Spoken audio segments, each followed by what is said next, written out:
Zondag stond de finale dag van de Uitmarkt open op het programma. Op de banen van Tennispark Vlakwater streden beduidend meer deelnemers dan de vorige editie om de prijzen. Absoluut. Wij hebben dit jaar ongeveer een 70% deelnemers meer. Vorig jaar 110, dit jaar eindigt op 200 deelnemers. Verdeeld over een week lang tennissen op 9 banen hebben we gebruikt dit jaar. En daarbij 267 wedstrijden tot aan de laatste finale.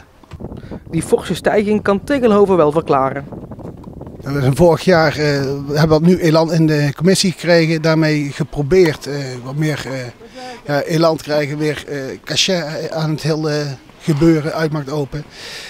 Vorig jaar al meer deelnemers, en dit jaar door een goede PR-commissie, goede marketing, ideetjes, leuke ludieke acties, hebben we denk ik gewoon meer deelnemers gekregen.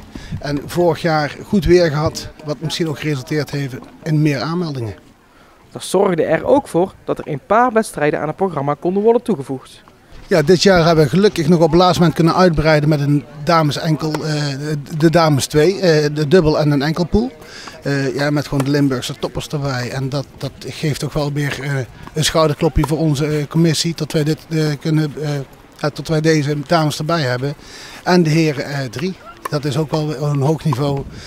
Dat is altijd leuk als die meedoen.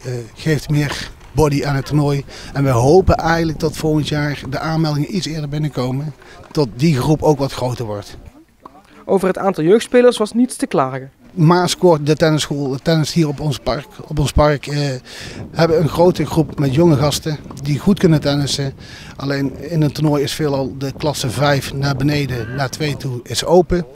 Wat hebben wij gezegd dit jaar? Wij doen de 6 ook open en een 6 17 plus. Wat geresulteerd heeft in toch een fix aantal aanmeldingen vanuit de jeugd van Maaskoord. De organisatie was goed voorbereid op de warme temperaturen. We hebben op iedere baan is voorzien van een parasolletje, een emmer water. We hebben de playa van de Uitmarkt achter tegen de muur aan. Met een lekkere verkoelingszone.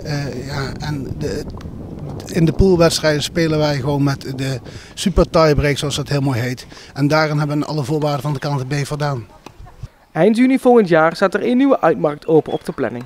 De inschrijvingen voor deze editie starten in maart.